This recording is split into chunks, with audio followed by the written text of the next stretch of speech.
Logan's hand hovered above mine on the barbell, then pulled away like my skin could burn him. The rubber floor smelled of disinfectant and old sweat, and plates clanged behind us with sharp metallic echoes. For months, Logan had stood close enough to correct my grip, his warm palm steady against my wrist. Now he kept the bench between us. "Your form's good," he said, already turning toward the weight rack. 2 weeks earlier, he would have added some terrible joke about my elbows. He would have waited for my laugh. That morning, he barely looked at me. I tightened my fingers around the cold steel. "That's it." Logan stopped with a 45-pound plate braced against his thigh. Under the white fluorescent lights, a muscle shifted along his jaw. "What else do you need?" The question landed harder than it should have. I sat up, the vinyl bench creaking beneath me. "A spotter would be nice." "You don't need one at that weight." He slid the plate onto a storage peg. The iron struck with a hollow ring. "You've got it." That had become his favorite phrase. "You've got it." 3 words that sounded supportive until someone used them as an excuse to leave. Logan had once texted me before sunrise to make sure I didn't skip leg day. We had shared protein shakes, playlists, and greasy diner breakfasts after Saturday workouts. He knew I hated crowded mirrors and always chose the squat rack facing the brick wall. I knew he rubbed the back of his neck whenever something mattered more than he wanted to admit. Lately, he had stopped texting. He arrived after I did, finished before me, and changed in the far row of lockers even when our usual bench was empty. The distance was too precise to be accidental. I caught him looking at me through the mirror. His eyes dropped immediately. My pulse thudded beneath the collar of my t-shirt. 3 nights earlier, I had fallen asleep with our message thread open and an unsent confession glowing beneath my thumb. I had deleted it before morning, but maybe I had been careless somewhere else. Maybe my gaze had lingered too long when he laughed. Maybe he had noticed how I always remembered his coffee order or how quickly I volunteered whenever he needed a partner. Did I do something? I asked. Logan's shoulders stiffened. Around us, the treadmill belts hummed, and a ceiling vent pushed cool air across the sweat drying on my arms.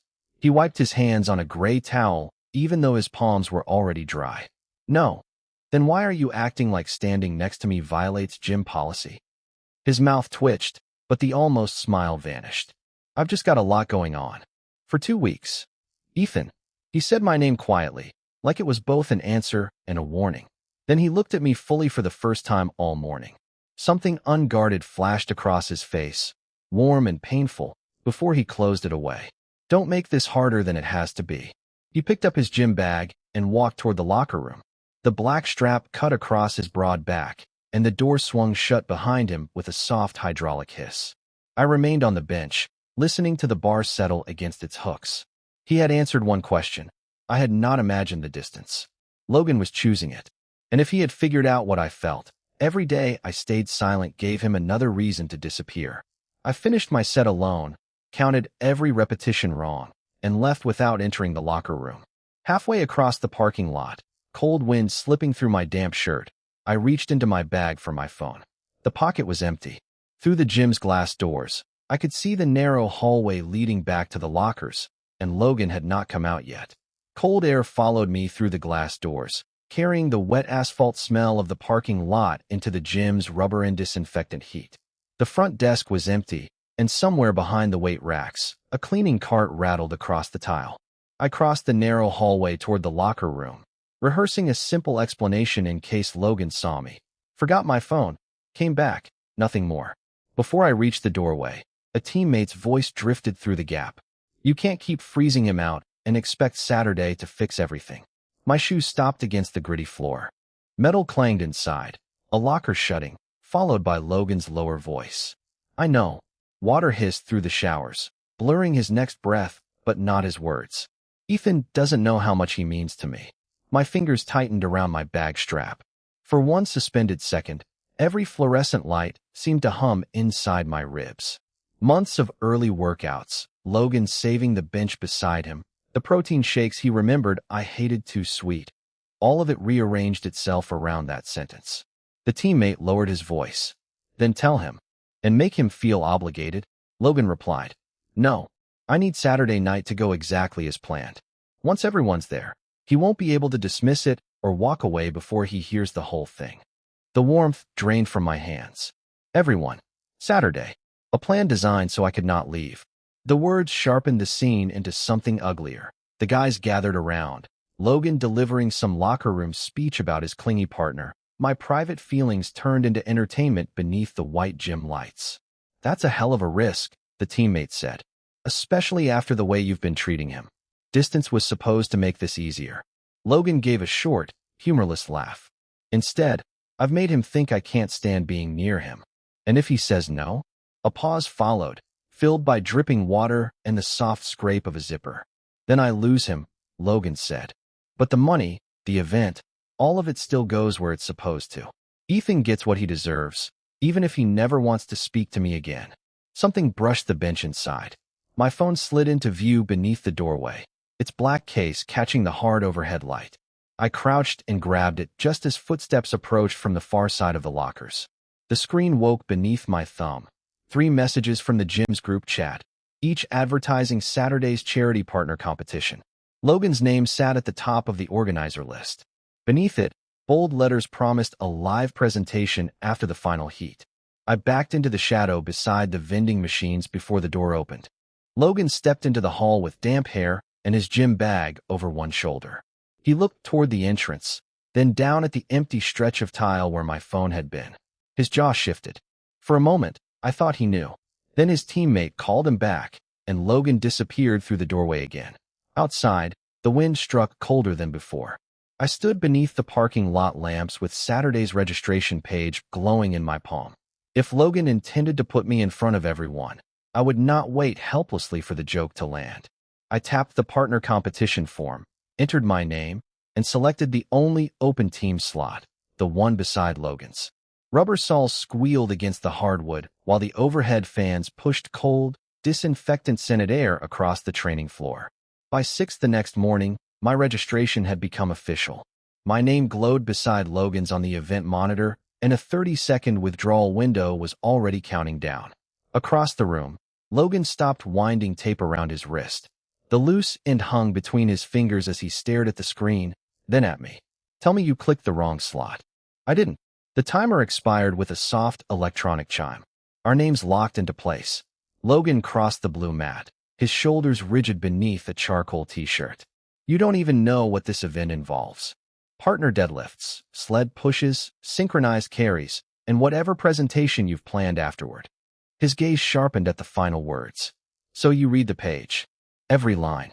I stepped onto our marked lane and nudged a medicine ball toward him with my shoe. We're scheduled to practice. Are you going to train me or keep pretending we're strangers? Logan looked toward the office windows, where volunteers were hanging silver charity banners. Metal clips snapped against the rail. Somewhere behind us, a barbell struck its rack with a hollow clang. He could have walked away. Instead, he caught the ball and set it down between us. 5 rounds, he said. If your form breaks, we stop. The first drill required us to carry a sandbag together, shoulder to shoulder, matching every step. Its canvas scraped my palms, and trapped heat gathered between our arms. Logan counted in a low voice. Left, right, breathe. For the first 20 yards, he kept his eyes forward. At the turn, my grip slipped. His hand closed over mine, not to rescue me, but to reset my fingers against the rough seam. The contact lasted one breath too long. Then he pulled away as if the fabric had burned him. Again, I said. His jaw tightened. Ethan, again. We completed the second carry without missing a step. During the sled push, Logan tried to leave space between us, but the narrow handles forced our shoulders together.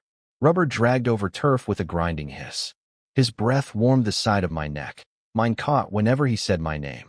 By the 4th round, sweat darkened his collar and my arms trembled, yet the distance he had built over the past week no longer fit inside our lane. At the water station, Logan pressed a cold bottle against my chest. Why did you sign up? Condensation soaked through my shirt. Because whatever happens Saturday, I'm not standing outside the room while you decide what I can handle. His fingers remained around the bottle beneath mine. You think this is about humiliating you? The question landed cleanly, leaving no place to hide. I watched his face, but he released the bottle and turned toward the event board. Meet me here tomorrow at 5:30, he said. No audience. No teammates. For what? Logan pulled the schedule from its clip and wrote something beneath our names. His marker squeaked across the laminated page. Full presentation rehearsal. You want it inside the plan, he said, capping the marker. Tomorrow, you prove you're ready to hear it. The fluorescent lights buzzed above the empty competition lane, bleaching the blue mats and chrome racks in a hard white glare. At 5:27 the next morning, the gym smelled of disinfectant, rubber, and coffee drifting from the front desk. I found Logan beside a portable projector, arranging note cards on a folding table. A black presentation remote rested near his hand. You came, he said. You told me to prove I was ready. Before he could answer, the locker room door swung open. Logan's teammate stepped out with a duffel bag scraping his calf, saw the projector, and stopped. You're actually rehearsing it with Ethan? Logan's shoulders tightened. Not now. Good, because that locker room speech was getting ridiculous. The remote creaked inside Logan's fist. His teammate glanced between us and realized too late what he had said. Wait, Ethan, I thought he told you. The speech about me? My voice carried beyond the lane. A kettlebell struck the floor near the free weights. Heads turned. Logan moved toward me, lowering his voice. Let's do this somewhere private. So you can control which part won here? I stepped away from him, knocking the folding table with my hip. The note card slid across the mat. One landed face down beneath a bench. I heard enough in the locker room. The audience. The money. Your plan to put me somewhere I couldn't leave before hearing you out. Logan went still. Even the teammate backed away. You were listening? I came back for my phone. And now I'm supposed to stand under stage lights while you give some speech about me. More people had stopped training. The treadmill belts whispered behind us, and cold air from the ceiling vent dried the sweat along my neck. Was that why you avoided me all week? So my reaction would be more entertaining. Logan's face changed, not with guilt, but as if I had struck something he had left unguarded. You think I would use you like that? I think you planned something behind my back. Because I was trying to make sure you could say no. By arranging an audience first? Ethan, his teammate, cut in. That isn't. Logan raised one hand. The gesture silenced him. Then Logan set the remote down with deliberate care, unplugged the projector, and wound the cord around his palm. You signed up without asking me. I still accepted you as my partner. I brought everything here early so you could see it privately before Saturday. His gaze passed over the gathering crowd. And you chose to accuse me in front of the entire gym before letting me say one sentence. Heat climbed beneath my collar. I looked toward the note cards scattered between us, but Logan collected only the equipment. He left the cards where they had fallen. The rehearsal is canceled. Logan, no. You wanted the truth on your terms. His voice stayed quiet, forcing everyone else into silence. Now you can decide whether believing the worst about me was worth getting it. He carried the projector toward the office. His teammate followed after a moment, but paused beside me. That speech wasn't meant to humiliate you, he said. It was the first honest thing Logan had said in weeks. The office door shut with a soft hydraulic hiss. On the event board, our names still shared the same line, but Logan returned moments later with a dry erase marker. He drew a single black stroke through his own name, capped the marker, and walked away without looking back. By sunrise, I still had a place in Saturday's competition. I no longer had a partner. Cold rain ticked against the gym's front windows the next evening, barely audible beneath the rubbery thud of medicine balls and the metallic snap of cable machines. I found Logan near the storage cage, winding wrist wraps into tight black coils. The competition board stood 20 feet away, his name still buried beneath that hard stroke of marker. Can we talk? I asked. Logan placed the wraps in his duffel. The zipper rasped through the space between us. You already said what you thought. I was angry. You were certain. He shouldered the bag and headed toward the side exit. I stepped out of his path instead of blocking it. Then tell me why you started avoiding me. His hand stopped on the steel push bar. Rainwater shimmered beneath the amber parking lot lights beyond the glass. For several seconds, only the ventilation system answered, breathing out air that smelled of disinfectant and damp pavement. Because you went quiet every time someone joked that we acted like a couple, Logan said. Because you pulled your hand away when I fixed your grip. Because I couldn't tell whether being close to me was something you wanted or something you were too polite to stop. He turned, but kept one hand against the door. I thought distance would make it easier for you. The answer stripped away the explanation I had built for weeks. Logan had recognized the tension between us, but he had not stepped back in disgust. He had stepped back because he thought I needed an exit. Then what was Saturday? I asked. His jaw tightened. Something I wanted you to hear privately before anyone else heard it. Something you could reject without being cornered. You said I couldn't walk away. From hearing the whole presentation, he said. Not from choosing what happened afterward. A weight plate struck the floor behind us with a dense clang. Logan flinched once, then lowered his voice. That distinction mattered to me, Ethan. Heat gathered beneath my collar despite the cold draft leaking around the door. So withdrawing was punishment? No. Logan reached into his jacket and held out a folded event form. My name was printed beside an empty partner field. Beneath it, his withdrawal signature cut across the paper in blue ink. It was the only way to make sure you weren't trapped beside someone you don't trust. I took the form. The paper felt soft at the creases, as if he had unfolded it more than once before signing. You trained for this for months. That was my choice. Logan pushed the door open, letting wet wind sweep across the tile. What happens next has to be yours. You could just tell me what the speech said. Not while you're asking because you're afraid of being laughed at. His gaze held mine, steady and exhausted. Ask when you actually want to know me. Then he walked into the rain. The door sealed behind him with a muted click, leaving beads of water trembling on the glass. In my hand, the form offered exactly what I had claimed to want: freedom from Logan's plans, his silence, and the risk of standing beside him. Across the gym, the event coordinator lifted the dry erase marker toward the blank space beside my name. Registration locks tomorrow at noon, she called. Do you want me to find you another partner? I looked at Logan's signature, then at the black line covering his name on the board. For the first time, he was no longer making the choice for both of us. By noon, I would have to decide whether losing him felt safer than letting everyone see why I wanted him back. At 11:42, the red second hand above the reception desk swept past the 8 with a dry plastic tick. Morning light glared across the mirrors, and the gym smelled of rubber mats, disinfectant, and the burnt coffee cooling beside the event coordinator's clipboard. Ethan stood beneath the competition board with Logan's withdrawal form folded in his palm. The paper had softened along the creases overnight. I can still assign you a replacement, the coordinator said, uncapping her marker. But I need your answer now. A few feet away, Logan's teammates stopped loading plates onto a barbell. Metal rang against metal, sharp enough to turn several heads. Ethan looked at the empty space beside his name. Taking another partner would preserve the easy version of him. The one who laughed whenever someone implied that Logan mattered differently. The one who let silence answer questions he was too careful to face. No replacement, Ethan said. The coordinator checked the clock. Then your entry expires in 18 minutes. Ethan placed the withdrawal form on her clipboard and walked toward the center of the gym. He climbed onto the low plyometric platform used for event briefings, its rubber surface flexing beneath his shoes. Conversation thinned. A treadmill belt hummed to a stop. Logan, Ethan called. Logan was near the cable station, coiling a resistance band into his bag. His shoulders went still, but he did not turn immediately. Heat climbed under Ethan's collar as faces shifted toward him in the mirror. There would be no pretending this conversation was private. That was the point. I need my partner back. Logan finally faced him. You don't need to do this here. Yes, I do.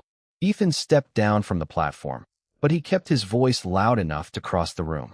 Because every time someone looked too closely, I acted like being connected to you was embarrassing. Then I blamed you for believing me. No one moved. The overhead fans pushed cool air across Ethan's damp palms, carrying the chalky scent of lifting powder between them. Logan's jaw tightened. You thought I wanted to humiliate you. I did, and I was wrong. Ethan crossed the remaining distance and held out the withdrawal form. I heard pieces of what you said, filled the gaps with the worst thing I could imagine, and punished you for something you never did. Logan glanced at the paper but did not take it. What are you asking for? The question left Ethan nowhere to hide. I'm asking you to compete with me because I want you beside me. Not because the deadline is closing. Not because I need a strong partner. His throat caught, and he let the silence expose it. Because losing you feels worse than everyone here knowing you matter to me. In the mirror, Logan's teammate lowered his eyes and stepped away, granting them the only privacy a crowded gym could offer. Logan climbed the edge of the form between two fingers. If I come back, you don't get to punish me for caring. Ethan released the paper. I won't. And if you panic? I tell you. I don't accuse you. I don't disappear. Logan studied him through the long metallic rattle of someone setting down a loaded bar. Then he tore the withdrawal form cleanly through his signature. The sound was quiet, but the room seemed to breathe again. At 11:51, both of them approached the coordinator's desk. Logan took the marker from her and wrote his name back beside Ethan's, the fresh black strokes shining under the fluorescent lights. You still haven't heard the whole locker room speech, Logan said, handing the marker back. Ethan met his gaze without looking toward the people watching them. Then tell me. Logan's fingers brushed his wrist, brief, steady, unmistakable. After we earn our place in the final. The coordinators stamped their restored entry, but as the ink dried, Ethan understood that Saturday no longer threatened to expose him. It promised to reveal what Logan had been protecting all along. Rubber soles squealed across the polished floor as the qualifying clock dropped to its final 10 seconds. The gym smelled of chalk, hot metal, and citrus disinfectant, while white lights flashed across the sweat darkening Ethan's shirt. Logan drove the weighted sled through the last yard with Ethan beside him, their shoulders striking the padded bar in the same rhythm. Now, Logan said through clenched teeth. Ethan surged forward. The sled crossed the tape before the buzzer cracked through the room, and the scoreboard placed their names in the final Saturday slot. Hours later, after applause had faded into the hum of ventilation fans, Logan led Ethan into the empty group training room. Amber streetlight pressed through the blinds, striping the black mats and the folded projector screen. On a table sat the note cards Logan had abandoned after their argument, their corners softened from being handled too often.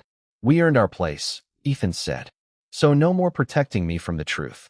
Logan closed the door, but he did not switch on the projector. Instead, he slid a blue folder across the table. Ethan opened it. Inside were lease estimates, insurance quotes, equipment costs, and a floor plan for a modest training studio. The reception area had wider benches. The mirrors were limited to one wall. A private assessment room occupied the quietest corner. Across the first page, in Logan's handwriting, were the words, "A place where nobody has to get fit before feeling welcome." Ethan's thumb stopped against the rough paper. Months earlier, over protein shakes after closing, he had described the studio he wished had existed when he first walked into a gym wearing an oversized hoodie and unable to meet his own reflection. He had never mentioned it again. Saturday's plan was this? Ethan asked. Logan pulled one note card from the stack. His knuckles whitened around it. The charity prize could cover the deposit and enough equipment to get you started. My presentation was supposed to convince the sponsors to match it. The air conditioner clicked on, sending cold air across Ethan's damp arms. You were going to announce my dream to a room full of people without asking me. No. Logan turned the card over. On the back, beneath several crossed-out lines, was a single sentence. Ethan decides whether this is shared. The private rehearsal was the question. If you said no, the presentation disappeared. If you said yes, you chose what anyone heard. Ethan looked from the card to the detailed budget. Why risk the prize for me? Logan's laugh came out thin and breathless. He gathered the papers, then stopped, leaving them exposed between them. Because every time someone walks in here ashamed of taking up space, you're the first person who makes room. Because you remember what beginners need before they can ask. Because I started planning a future around something you wanted before I admitted I wanted to be in that future. His fingers flattened against the tabletop. I love you, Ethan. No music covered the words. Only the low fan, the distant clank of a barbell, and Logan's uneven breathing filled the room. I kept my distance because I thought telling you would turn every favor into leverage. I didn't want a prize, a studio, or months of training to make you feel obligated to choose me. Ethan closed the folder carefully. Then he moved it away, clearing the space between them, and placed both palms on the cool table. The studio is my choice, he said. And whatever happens between us has to be separate from it. Logan nodded once. Completely. Then don't pitch my dream on Saturday. Ethan pushed the blank final note card toward him. Pitch hours. A gym where no one has to hide before they're allowed to belong. We decide the rest after the final, without money making the decision for us. Logan stared at the card, then wrote the first line with a trembling hand. When he finished, he looked up. And if winning forces us to choose between the future we planned and the one we're afraid to name? Ethan held his gaze across the cleared table. Saturday had stopped being a test of what Logan felt. It was becoming a test of what Ethan was willing to choose when those feelings finally carried a real cost. Cold white light spilled across the competition floor while bass thudded through the bleachers, and the sharp smell of disinfectant mingled with rubber mats. 10 minutes before their final heat, Logan landed from a practice vault, and his right ankle folded beneath him.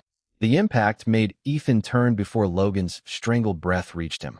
Logan caught the barrier, knuckles whitening against brushed steel, but when he tried to stand, his injured foot barely touched the floor before his jaw locked.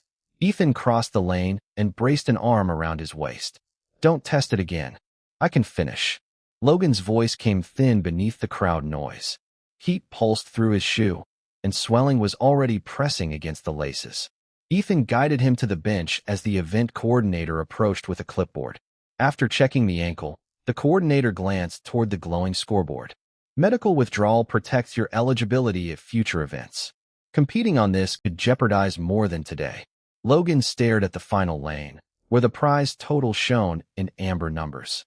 "Then remove me and let Ethan compete solo. His qualifying score allows it." The coordinator looked to Ethan.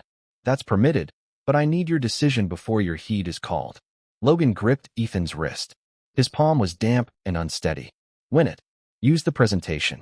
The studio doesn't have to disappear because I made one bad landing." For months, Ethan had hidden behind safer meanings. Training partners, close friends, a shared project. Now Logan was offering him every one of those shelters again, along with the money that could turn their plans into keys, mirrors, equipment, and an open door for people who had spent years avoiding rooms like this one. Ethan loosened Logan's hand and walked toward the officials' table. The teammates standing beside it stepped aside, giving him a clear path. Conversations faded as the coordinator raised the solo entry form.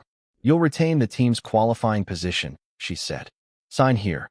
The paper felt dry beneath Ethan's fingertips. Behind him, a microphone crackled, followed by the announcement that their heat would begin in 2 minutes. He picked up the pen, drew one firm line through both names, and signed beneath the withdrawal box. "Not solo," Ethan said. The coordinator lowered the clipboard. "This removes both of you. The prize and sponsor presentation will pass to another finalist." "I understand." Logan forced himself upright, one hand clamped around the bench. "Ethan, don't do this because you feel guilty." Ethan turned toward him. Rows of faces watched from beyond the barriers. Shoes squeaked on the warm floor, and somewhere in the stands a camera shutter clicked. This time, he did not lower his voice. "I'm doing it because you keep giving me exits, and I'm done taking them." The room seemed to narrow to the 6 feet between them. "The studio was never supposed to cost your future. And whatever this is between us was never supposed to depend on whether we brought home a check." Logan's teammate quietly guided the coordinator away, leaving them a small island of privacy inside the watching crowd. Ethan returned to the bench, crouched, and untied Logan's swollen shoe with careful fingers. "You said you loved me without asking for anything back," he said. "I'm choosing you without asking what I get for it." Logan's breath caught, but Ethan offered his shoulder before an answer could come. Together, they moved past the untouched final lane as their names vanished from the scoreboard. Outside the arena doors, evening air cooled the sweat at Ethan's neck, and the roar of the competition softened behind concrete walls. Logan leaned against him, silent until they reached the curb. Then his hand closed around Ethan's. The prize was gone. Their rehearsed future had gone with it. What remained had no sponsor, no score, and no excuse. And Ethan would have to decide what choosing Logan meant once there was nothing left to hide behind. Amber light from the arena doors stretched across the sidewalk, and the muffled clang of weights faded behind concrete and glass. At the curb, Logan's fingers remained wrapped around Ethan's hand while cold air pressed through their damp shirts. Ethan helped him onto a metal bench, its painted surface rough beneath their palms, then crouched to check the swelling above Logan's loosened shoe.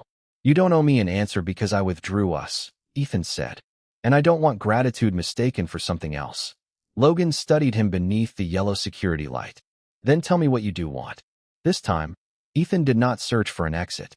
He sat beside Logan, their shoulders touching, and said, "I want to build the studio with you. Not from prize money, not as an excuse to stay close, and not because you planned it for me. We start smaller. We save find another space, and make every decision together. His thumb moved over Logan's knuckles. And I want you. If you still want me after everything I did. Logan's grip tightened, but instead of answering immediately, he reached into his gym bag.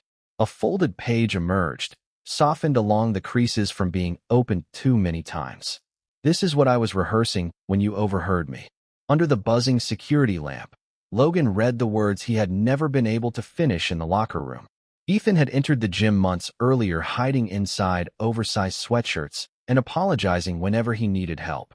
Yet he had become the person who stayed late for struggling beginners, adjusted exercises without humiliating anyone, and remembered every quiet victory others overlooked. Ethan doesn't know he means enough to me that I built my future around the kind of safety he gives people, Logan read, his voice catching against the distant roar of the final. If he says no to the studio, I'll still believe in it. If he says no to me, I'll still be grateful I met him. The paper trembled once before Logan lowered it. Saturday's plan was never to expose you. I wanted to ask whether you'd stand beside me when we presented it. Then I was going to tell you I loved you somewhere private, where you could walk away without an audience. Ethan took the page, feeling the warm imprint of Logan's hand in its fibers. The words he had mistaken for a threat had contained two freedoms, a future he could refuse, and love he did not have to repay. I heard the sentence that mattered. Ethan said, folding the page carefully. And fear taught me the wrong meaning. Logan's jaw shifted. What does it mean now? Ethan drew out his phone.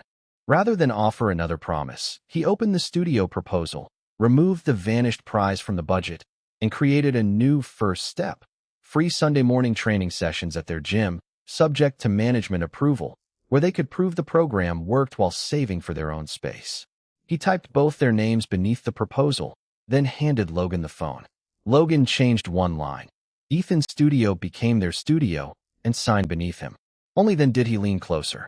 My answer is still yes, he whispered. Ethan kissed him softly under the humming light, with traffic whispering over wet pavement and Logan's hand warm against his neck. Weeks later, the first Sunday session filled one mirrored corner of the gym with people who had once feared entering it. Logan coached from a chair while his ankle healed. Ethan welcomed each person by name. No scoreboard recorded what they built there, and no prize paid for it.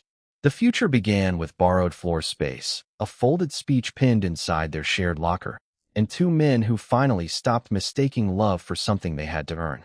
What Ethan heard through that locker room door had not changed everything because Logan loved him. It changed everything because, at last, Ethan chose to believe he was worth loving.